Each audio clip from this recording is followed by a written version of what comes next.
अब सर्दियों में मटर पुलाव तो हर घर में बनाया जाता है, मगर कब तक एक जैसा ही पुलाव खाएंगे। आप अगर मटर पुलाव को मेरे तरीके से बना लेंगे ना तो यकीन करें जायकेदार तो बनेगा ही। इसका टेस्ट इतना आला होगा कि हर लोग हर बार इस तरीके से ही बनाना पसंद करेंगे।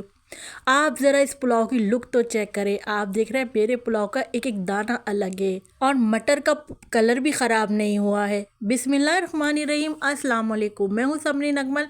मैं आपको अपने चैनल दहली के जायके में वेलकम करती हूँ। उम्मीद करती हूँ आप सब लोग खैरियत से होंगे। आज आपसे शेयर करूंगी हम सबका फेवरेट मटर पुलाव। तो गोश्त और मुर्गी को छोड़ें और ये टेस्टी मटर पुलाव बनाकर देखें। कम मिर्च मसालों के साथ ये जायकेदार रेसिपी है, तो इसे ट्राई करना तो बनता है।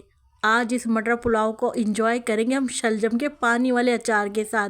जी हाँ, ये वही शलजम का अचार है जिसकी वीडियो अभी मैंने 3 दिन पहले ही अपलोड की है, जिसे आप सब लोगों ने बेहद पसंद किया। आप सब लोगों का बेहद शुक्रिया। और जिन लोगों ने अभी तक मेरी रेसिपी शलजम के पानी वाले अचार की नहीं देखी, तो आप लोग मेरे चैनल दहली के जायके पर रेसिपी देख सकते हैं। ये रेसिपी मेरे चैनल दहली के जायके पर अपलोड है। तो आप देख रहे हैं माशाल्लाह से ये रेसिपी जो मैंने शलजम के अचार की डाली है और मटर चावल के साथ कितना मैं इंजॉय कर रही हूँ कि मेरा हाथ ही नहीं रुक रहा। माशाल्लाह से मैं बार बार खाए जा रही हूँ। तो आप लोगों ने भी मटर चावल को इस अचार के साथ इंजॉय करना है और मुझे ज़रूर कमेंट करके बताइएगा। तो मटर पुलाव की ये रेसिपी अच्छी लगे तो इसे लाइक कर दीजिए और साथ के साथ दहली के जायके को सब्सक्राइब भी कर लीजिए। आप सबका बेहद शुक्रिया। तो रेसिपी बनाना स्टार्ट करते हैं इस सीज़न का मटर पुलाव रेसिपी। तो वाइट मटर पुलाव बनाने के लिए सबसे पहले पतीली में हमने हाफ कप ऑयल शामिल कर दिया है। आप अपने हिसाब से ऑयल शामिल कर लीजिएगा, लेकिन ये कि चावलों में जितना अच्छा ऑयल होगा और पानी का हिसाब अच्छा रखा जाएगा उतने ही आपके खिले खिले चावल बनेंगे। तो यहाँ पर मैंने कुछ खुशबू मसाले ले लिए, जिनमें ज़ीरा ले लिया है हमने 1 टीस्पून, एक तेज़पत्ता ले लिया, एक दालचीनी की स्टिक ले ली है और हमने 6 से 7 अदद जो है साबुत काली मिर्ची ले ली है, 3 अदद लौंगे ले लिए हैं, एक बादियान का फूल ले लिया है और एक बड़ी इलायची ले ली है। इन सब को हमने ऑयल में क्रैकल करना है ताकि इन सब का फ्लेवर जो हमारे ऑयल में आ जाए। फिर हमने जो है 2 छोटे साइज़ की दरमियानी साइज़ की हमने जो है प्याज ली, उसको स्लाइस करके यहाँ पर शामिल कर दिया है। अच्छा, यहाँ पर हमने चूँकि वाइट पुलाव रखना है इसलिए हमने प्याज का कोई कलर नहीं देना, जस्ट यहाँ पर हमने प्याज का कच्चापन दूर करना है। तो जैसे ही प्याज का देखिए सॉफ्ट हुई तो हमने यहाँ पर 1 टीस्पून अदरक लहसुन का पेस्ट शामिल कर दिया है। लहसुन अदरक के पेस्ट को भी हम यहाँ पर फ्राई करेंगे ताकि इसका भी कच्चापन अदरक लहसुन के पेस्ट का दूर हो जाए। और जब अच्छे से फ्राई हो गया लहसुन अदरक का पेस्ट, तो यहाँ पर मैंने 1 टीस्पून जो है हरी मिर्चों का पेस्ट शामिल कर दिया है। अच्छा, यहाँ पर आपकी मर्ज़ी, अगर आप जो है मटर पुलाव का ब्राउन कलर देना चाहते हैं तो आप प्याज का डार्क कलर भी रख सकते हैं। अच्छा, तो यहाँ पर मैंने वाइट रखना है इसलिए मैंने प्याज का कोई कलर नहीं दिया। अब मैंने यहाँ पर मटर शामिल कर दी है, जो कि 1 पाव मेरे पास मटर थी। और यहाँ पर मैंने नमक शामिल कर दिया 1 टीस्पून। बाकी हम बाद में जब चावल डालेंगे, जब हम नमक को टेस्ट कर लेंगे, फिर बाद में हम सेट कर लेंगे।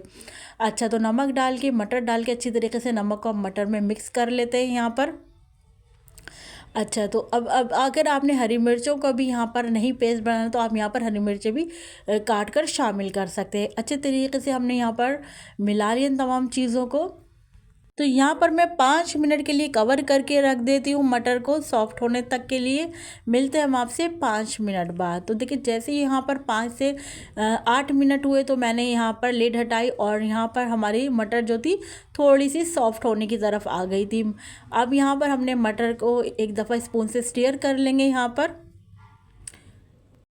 आगे यहाँ पर हम जो इंग्रेडिएंट डालेंगे उससे क्या होगा वो डालना ज़रूरी है। अक्सर हम लोग जो है चावलों में स्किप कर देते हैं, लेकिन मैं कहती हूँ चावलों में ज़रूर शामिल करना चाहिए। जी हाँ, वो इंग्रेडिएंट है दही। तो यहाँ पर मैंने 3 to 4 टेबल स्पून दही के यहाँ पर शामिल कर दिए। इससे क्या होगा, आपके चावल का दाना खिला खिला बनेगा। तो दही शामिल करके अच्छी तरीके से यहाँ पर हम दही को मिक्स कर लेंगे। अच्छा, यहाँ पर जो हमने जब दही को मिक्स कर लिया तो यहाँ पर क्या है, दही ने भी अपना पानी रिलीज़ किया। तो हम क्या करेंगे, कवर करके रख देंगे तकरीबन फिर 5 मिनट के लिए, ताकि हम मटर को सर थोड़ा सा मज़ीद और सॉफ्ट कर लें। अच्छा, देखिए अब जब यहाँ पर जो है मटर मज़ीद सॉफ्ट हो गए तो अब हम यहाँ पर शामिल कर देंगे टमाटर और हरी मिर्चें, और हमने यहाँ पर शामिल किया है नींबू के स्लाइस। ऑप्शनल है ये, अगर आपके पास नहीं है नींबू के स्लाइस नहीं डालना चाहते तो आप स्किप कर सकते हैं। अच्छा, शुरू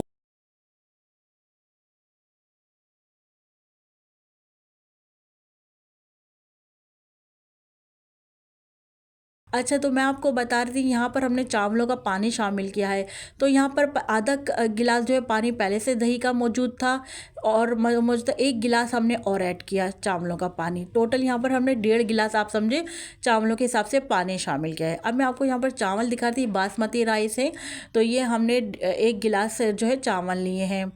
हमने 1 गिलास का चावल लिए हैं, तो इसी गिलास की नाप से हमने 1.5 गिलास यहाँ पर पानी शामिल किया है। तो ये बहुत अच्छी नाप रहती है बासमती राइस के लिहाज से। हम आपको पानी का नाप बता रहे हैं। सेला के लिए कि आपने फिर डबल ले लेना है। तो यहाँ पर अब हमने अच्छी तरीके से मिक्स कर लिया। अब देखिए, यहाँ पर मैं जो है टेस्ट करा है मैंने यहाँ पर नमक। अगर यहाँ पर कम हुआ तो हम मज़ीद डाल देंगे। तो यहाँ पर क्या है, मुझे नमक थोड़ा कम लगा, तो मैंने थोड़ा सा नमक यहाँ पर चावलों के लिहाज से और ऐड कर दिया। अच्छी तरीके से मिक्स कर लिया नमक शामिल करके यहाँ पर हमने, और यहाँ पर हम मिक्स कर लेंगे। आप चावलों में बस पानी और ऑयल, घी, इस चीज़ का आपने ख़याल करना है, तो आपके चावल का एक दाना एकदम खिला खिला बनेगा। तो यहाँ पर मैं आपको दिखा रही थी, यहाँ पर हम बस अब मिक्स कर लेंगे। इसके बाद हम मज़ीद स्पून से स्टेयर नहीं करेंगे, बस अब हम स्पून से स्टेयर करके इसको मैं कवर करके रख दूँगी थोड़ी देर के लिए। तो जैसे ही अब देखिए यहाँ पर पानी ड्राई हो गया, तो मैं आपको दिखाऊँगी भी स्पून से कि देखिए यहाँ पर पानी जो है हमारा ड्राई हो गया है, लेकिन हम इसको स्पून नहीं चलाएँगे यहाँ पर, और कवर करके रख के मैं दम पे रख दूँगी। तो मैं आपको अभी पानी दिखाती हूँ। देखिए यहाँ पर पानी हमारा बिल्कुल से ड्राई हो गया है, बस थोड़ा सा है। जो इस थोड़ा सा बिल्कुल पानी है ना, इसी पानी में हमारे चावलों को हम दम पे रख देंगे। नीचे मैं तवा रख दूँगी, ऊपर मैं इसकी लिड लगा दूँगी, और यहाँ पर हम 10 मिनट का दम देंगे। मिलते हैं हम आपसे 10 मिनट बाद। तो देखिए यहाँ पर मैं आपको बताऊँ, 10 मिनट मैंने चूल्हा खोलकर दम पे रखा था, मीडियम टू लो फ्लेम पर बिल्कुल। और 10 मिनट चूल्हा बंद करने के बाद मैंने लिड नहीं हटाई, 10 मिनट बगैर चूल्हे के मैंने इसको रखा। यानी टोटल 20 मिनट हमने टाइम दिया। और अब हमने जब चूल्हा बंद कर दिया, 10 मिनट मैंने आपको बताया ऐसे ही रहने दिया था। अब हमने इसको लिड हटाई, और अब मैं आपको दिखा रही हूँ।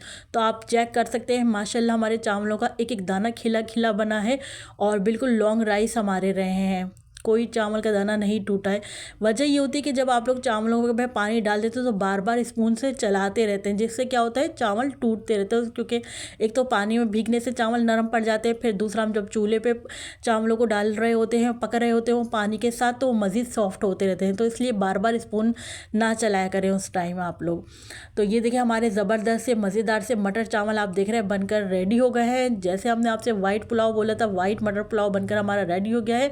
हमने इसको टमाटर के साथ और नींबू के साथ इसको टच दिया, यानी लाल और येलो कलर का, ग्रीन और वाइट के साथ हमने टच दिया है। थोड़ा सा हमारा गरम मसालों का ब्लैक टच आया है। तो ज़बरदस्त से हमारा ये जो है हरा भरा मटर पुलाव बनकर रेडी हो गया है। हरा भरा नहीं बल्कि कलरफुल मटर पुलाव हमारा बनकर रेडी हो गया है वाइट राइस के साथ। हाँ, तो यहाँ पर हमने जो है शलजम के अचार के साथ इस मटर के चावल को एंजॉय किया था, जो कि बहुत ही मज़े का लगा था। इस सीज़न में आप लोगों ने ज़रूर अचार बना के इस मटर चावलों को आपने एंजॉय करना है, जो कि आपके, मैं कहती हूँ, मटर चावलों का टेस्ट जिससे दुबाला हो जाएगा। तो आप लोगों ने मेरी ज़रूर रेसिपी देखनी है मटर राइस की भी और शलजम के अचार की भी, और मुझे ज़रूर कमेंट करके बताना है कि आप लोगों को मेरी रेसिपी कैसी लगी। आप देख रहे हो माशाल्लाह से कितना हमारे सॉफ्ट चावल बने, दाना खिला बनाए।